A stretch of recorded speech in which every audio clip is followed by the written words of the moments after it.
What's going on, everybody? Welcome back into the channel. Today we have a new deck list for you guys. We're gonna be talking about Han Solo and seeing if he really is worth the risk. The new Han Solo leader deals damage to his own units to get them in cheaper. So we're gonna kind of dive into that. Make sure you stay to the end of the video. We are gonna be going over the giveaway happening July 16th to give away a box. We're gonna kind of go over that at the end. And then also, just so you guys know, this deck list is not going to have any rares or legendaries. So if people are like, hey, where's K2SO? Oh, where's Wrecker? Where are all these good heroic rare cards? I decided not to include the rares or legendary cards in this deck list. I will probably, when the set officially launches, when people get their hands on these cards more and stuff like that, we'll go in and dive in with all the cards. But really, I just wanted to kind of focus on a deck that can really be really easy to obtain early on when the set drops. You're not going to need any legendaries. You're not going to need any rares for this deck. And it's still a lot of fun. In my opinion, it's just kind of like putting down a bunch of little guys and just pinging your opponent's base as much as possible, as quickly as possible. Now, there are obviously going to be some things wrong with this deck. Like there are going to be some things that kind of counter this deck, but it's still a lot of fun to play and just, fun to try out, right? So starting off with the leader, obviously we know we have Han Solo and his leader ability.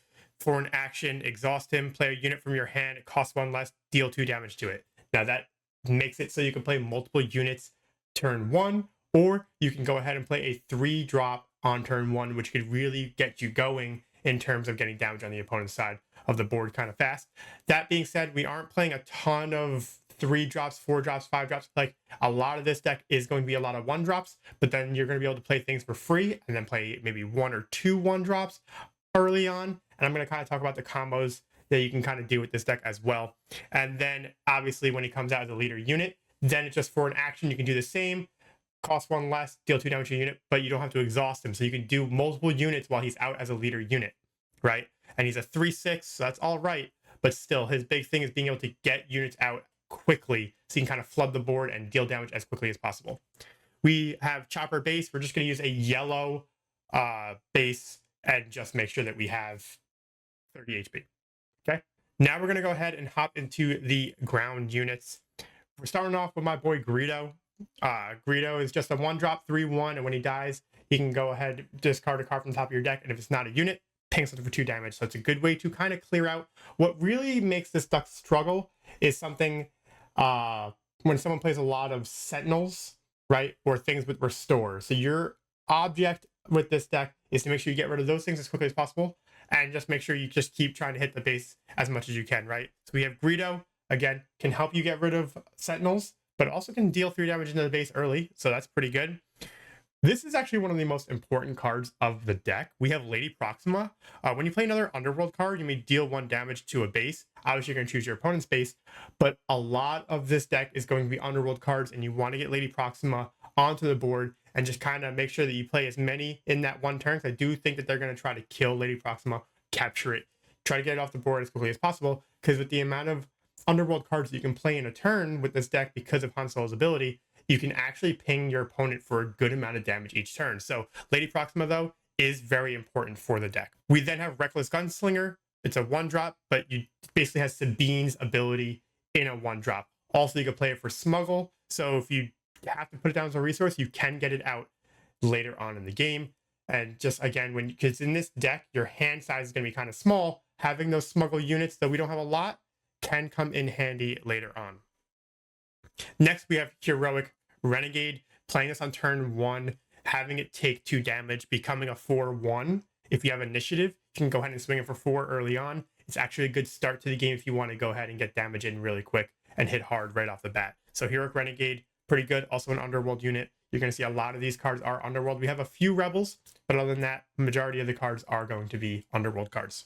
Next, we have Keshu Anyo, Old Friend. He is Saboteur, so that's pretty good. And then also, when this unit deals combat damage to a base, you may defeat an upgrade that costs 2 or less. It's a good way to kind of prevent bounties from being put on yourself. Also, you can get around those Sentinels that do cause an issue for this deck. It's just pretty good right there. Next, we have 2 Leia Organa. It's really good. Just go ahead and exhaust the unit. Or if it's early, if it's turn 1 and you want to go ahead, play a 1-drop for free, and then go ahead and play this, ready a resource, play another 1-drop. You have 3 units on the board right off the bat. It's pretty cool. And I think that that's why she fits in this deck. But again, that exhaust unit effect is so good and so key for if you get stuck into the late game. If this deck goes into the late game, you are going to struggle, but you know, Leia can potentially help with that. Cassian Andor, people might think that this is a weird card to put in. It is just a rebel, but the smuggle ability I think is actually pretty solid because again, your hands are going to be really low in this deck, and getting Cassian Andor and putting it down as a resource, you don't have to feel as bad doing that, because when you play him out as a smuggle unit, he readies immediately and you can go ahead and swing in for 3 damage.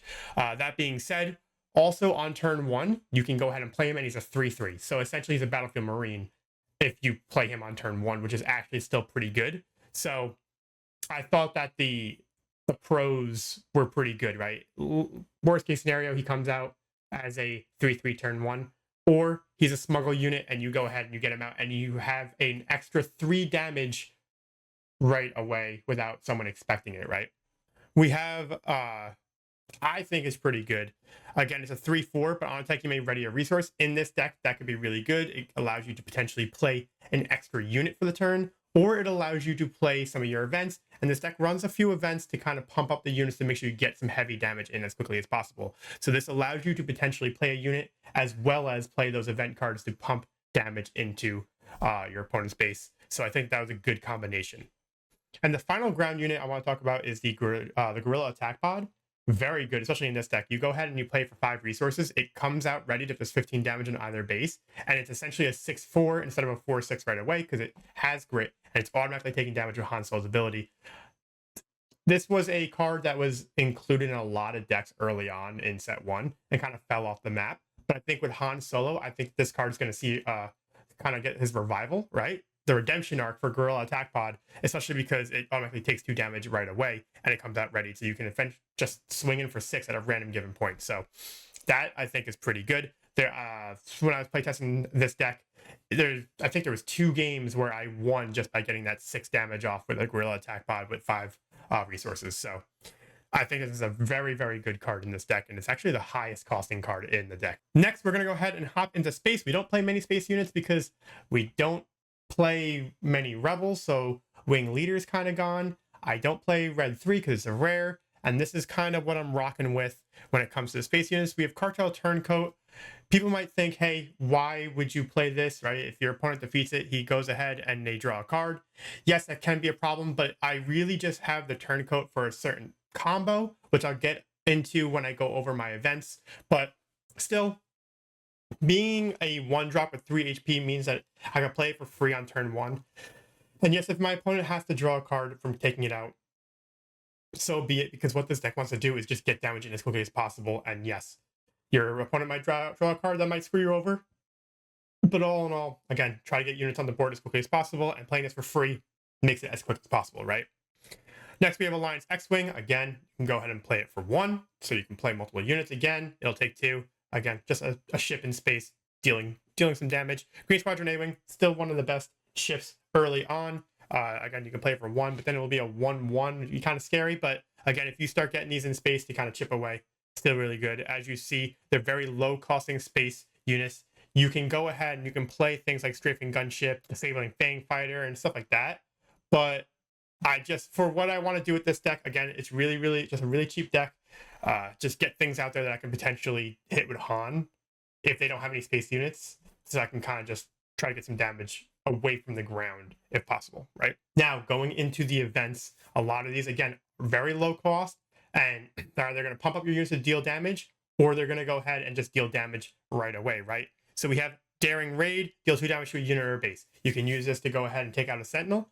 If you need it, deal some damage to use a unit to go ahead and finish off that unit that you're dealing 2 damage to, or you can go ahead and just pop a base for 2, which for the most part, that's what I'm going to end up doing with this card. It's just a little extra zap each turn. Next, we have Desperate Attack.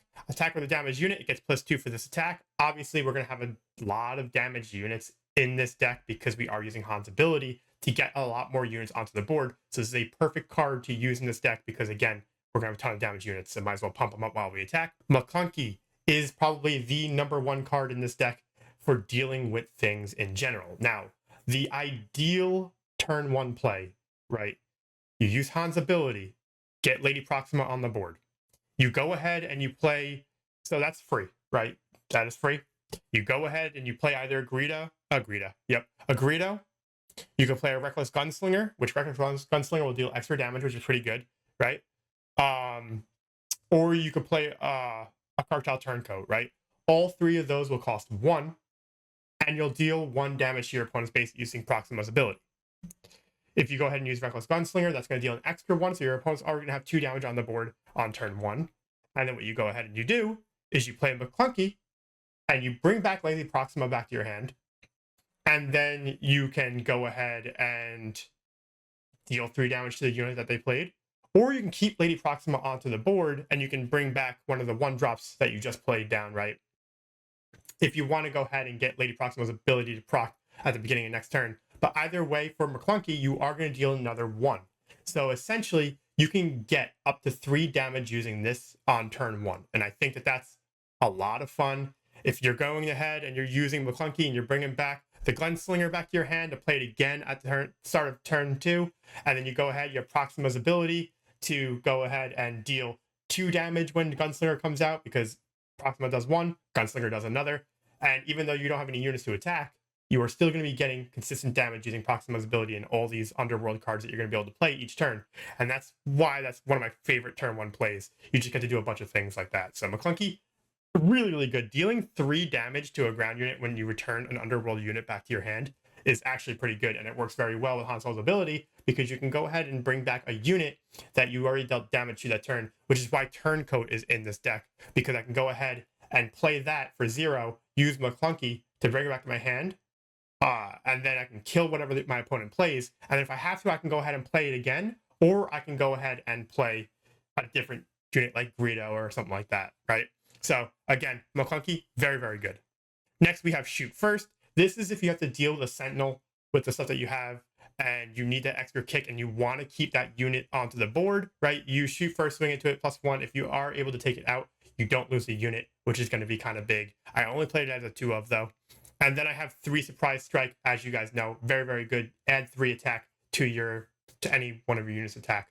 And it's just really strong. It's always been strong. It's consistently good in these types of decks when you're trying to go really, really fast. So Surprise Strike, definitely good to have in the deck. Now, we only play 1 upgrade, but we've played as a 3 of, and we have Guild Target. And Guild Target, you attach it to an opponent's unit. When you collect that bounty, you deal 2 damage to an opponent's base. But if it's an unique unit, you can go ahead and deal 3 damage to that base. Now, that's going to do it for the list. And as you kind of see, it's a very go fast, play a bunch of low cost units and defeat the opponent as quickly as possible. If you go into a late game, it's going to be extremely hard for you to win, especially if they have Snoke. Snoke will come in and absolutely decimate this deck. Keep that in mind. Obviously, it can become a problem, again, if you go into the late game, but I still think it's a lot of fun to play, and it is really, really fast. Now, you might say that this deck needs some card draw, which is true, right? If you want to add in a mission briefing, or you can go ahead and you can add in Death Mark. It's a bounty that you can draw 2 cards when you collect the bounty, obviously. But like, if you want to have it be a little bit cheaper, right? But I do think that this is a lot of fun, and it's a very affordable deck, right? So this is the first deck I was kind of playing around with, just trying to make sure that we are not going to go ahead and blow out the bank, because the actual first deck I built for Han Solo was over $500, and I didn't think that was like a good video to start off with for this set. So I figured, hey, let's start off with a budget deck list for Han Solo. It's kind of like a blitz deck. Get in there, drop these units, flood the board, get your weenies in there, and smack your opponents in the face. But that's going to be everything for this deck list. I hope you guys enjoyed. We're going to go ahead and quickly talk about a giveaway happening. So sit tight, and I'll be right back.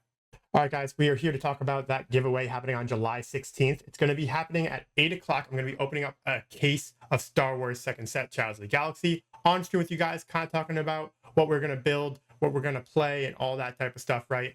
We're also going to go ahead and give away not only the main giveaway, but the giveaway before that giveaway, right? The middle giveaway, we have, obviously, you guys know, we have the Pauper deck, and it's going to be a Sabine and Leia Pauper deck, but everything is not max out rarity, but it's going to be either foil, hyperspace, or hyperspace foil, so you have a chance to win this. I'm also going to go ahead and throw in a promo with this right? You're going to be able to get a Moff Gideon and the Mandalorian hyperspace promos from the pre-release kit. If you haven't gotten the chance to do that by the time that that giveaway is happening, you're going to be able to get it with this giveaway as well. And then for the second giveaway, the main giveaway, that's going to happen at the end of the stream. It's going to be a box of set 2. We're going to be giving away another set of these promos, and then you're also going to get promo sleeves with that from their Fantasy Flight deck building game. If you haven't done so yet, check out that game. It's a lot of fun. And they're also coming out with the second set of the deck builder game, which is going to be placed in the prequel era, which is what I'm definitely waiting for. But with that being said, again, I just want to go ahead and get back to you guys. Thank you guys for all the support. And then, yeah, we're going to go ahead and we're going to keep on trying to be consistent. We have a few deck lists to go, and we're going to get some matchup videos for you guys.